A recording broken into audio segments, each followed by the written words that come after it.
What's going on, guys? Welcome back to another repaint video here on the channel. Today we're going to be taking on the fourth figure in the Dino Escape Fierce Force wave, and that is this green Gallimimus here. Now, if you've followed the channel for the past month, you probably have seen that I have done other figures from this wave, and that is the Velociraptor. And I did the Massiacosaurus, and just recently did the Sauropelta figure in the unreleased Chaos Effect paint deco, and they all turned out really great. But today for the Gallimimus, we're going to be doing a retro repaint, digging deep into the Kenner diecast figure line, and we're going to be throwing down this paint deco on the Fierce Force Gallimimus. I'm also going to be making the base that this Gallimimus is standing on for the Fierce Force Gallimimus to display on, so that is going to be really fun, taking things to the next level and throwing down some Rule of Cool on this guy. So before we start making the base, I'm actually going to paint the Gallimimus first. And looking at the little minifigure here, the color of the skin tone on this guy is sort of a pale light lime color. And if you guys are painting along with me, two colors that you're going to want to grab are this lime sherbet and some white, and you want to mix them together sort of equal parts until you get a really nice light lime color like this right here. Now I've got this in a little cup because it is thinned down. I'm going to shoot it through my airbrush. So for the sake of time and keeping this video a manageable length, I have already pre-painted the Gallimimus in this color here. So airbrush or paintbrush, doesn't matter. It's the same color, skin tone. You can see that it's a perfect match for the minifigure. So now with the skin tone done, we're going to start off and attack the blue stripes first all over this guy. Now, this is the cool blue that I chose for the stripes. It is a pretty close match. All the blues that I have on hand, this one is the closest one. Of course, you know, use whatever you got, but I've got it thinned down in a little cup here, and you can see that I have the figure masked off with masking putty, because if I can use putty to mask things off to make things go a little bit quicker, I will always take that opportunity to do that. If you don't have an airbrush, obviously you can just paint this by hand. You can use, you know, the pictures here in my video as a reference, or just Google, you know, the Kenner diecast Gallimimus minifigure, and you can find several photos online of that. So I'm going to go ahead and throw down this blue real quick on the Gallimimus. And since I've used the masking putty, I've already, you know, pre-set out where all my stripes are going to be. So this is just going to make this process a whole lot easier, and I don't have to try and think it up as I'm going along painting it by hand. Just makes things easier. So for the deco on the legs, now I'm going to use some creative licensing here for this. The minifigure, both sides of the legs are different patterns, and it kind of just looks like it was haphazardly applied at a factory, which I'm sure it was. You know, they weren't trying to worry about being super, you know, accurate or anything like that. They were just getting it done. For this, I want to do something a little different, still keeping the, you know, spirit of the original, you know, colors on the figure, but just kind of doing something a little different on the legs. Rule of cool kind of thing, you know. So I'm just going to do some blue stripes along the legs here, and pretty straightforward, just thinning your paint down and going in there with a very steady hand, and get those little thin stripes done from the tip, and then just drag it all the way back to the blue, and then kind of fill it in, you know, as you go along. Pretty easy. If you've done stripes before, this should be no challenge at all. Just knock it out, get it done, and then we can move on to the next step, which is the red.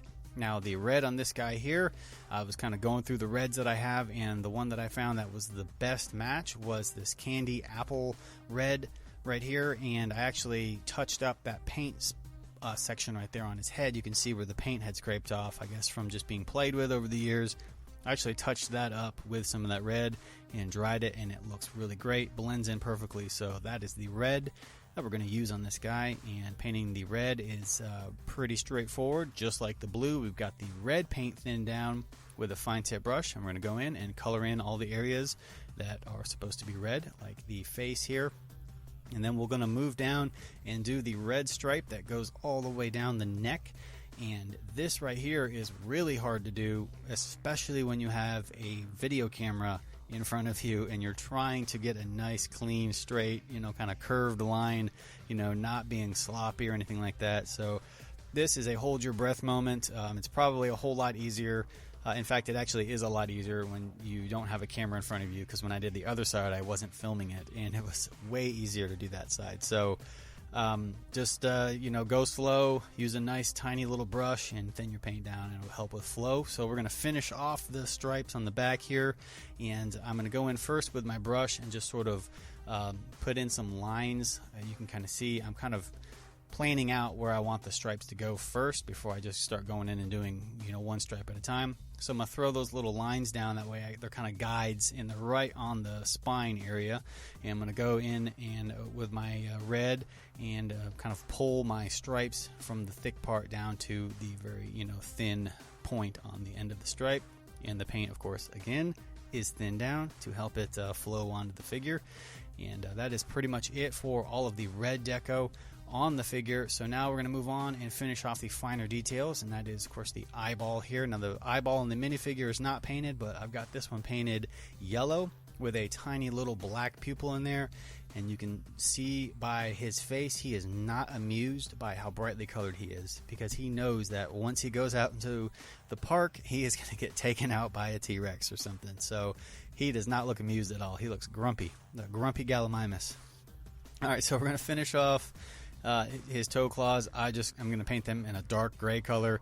Again, they're not painted on the minifigure, but we're going to go dark gray here. And then I'm going to seal all of the paint up with some Mod Podge. And I've got this Mod Podge thinned down with a little bit of water to help it flow onto the model and not clump up in all of the little articulation spots and sculpt. So keep that in mind when you're doing Mod Podge.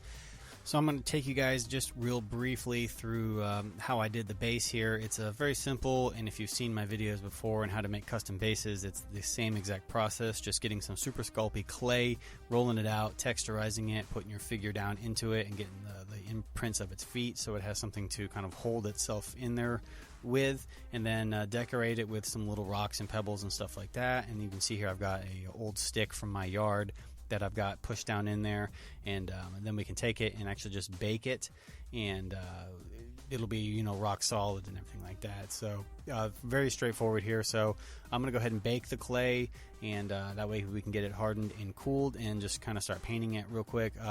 In terms of paint, not going to be super fancy with this thing. I want to kind of keep it that same sort of solid color like the original one was right here. Kind of has like a swampy look to it, and I think that's going to look pretty cool against the brightly colored figure. So those colors are real kind of nasty swampy colors here. I've got some English ivy green, I've got some brown here, or tan color, and then a little bit of black just to kind of darken it up, and it kind of gives it that kind of nasty looking swamp water, swamp color, So I did a quick coat of Mod Podge first before I even put any paint down, just to kind of glue the rocks down in, just to make sure they don't fall out. And then we'll go in and just paint this thing this green color here.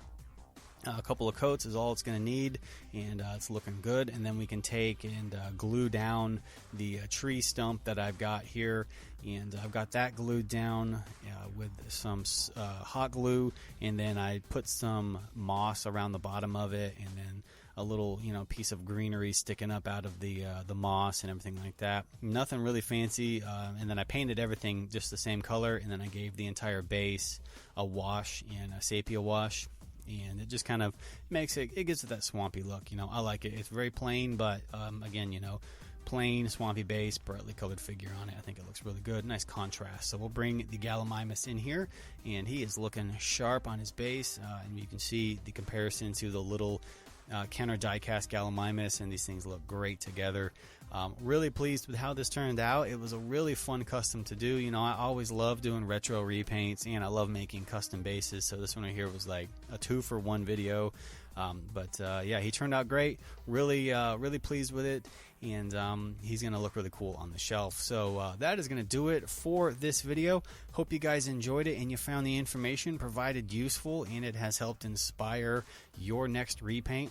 If it has, remember to tag me over on Instagram at the Jurassic Park Compound, because I always love to see what you guys can come up with. For more Jurassic related content, you know where to find me.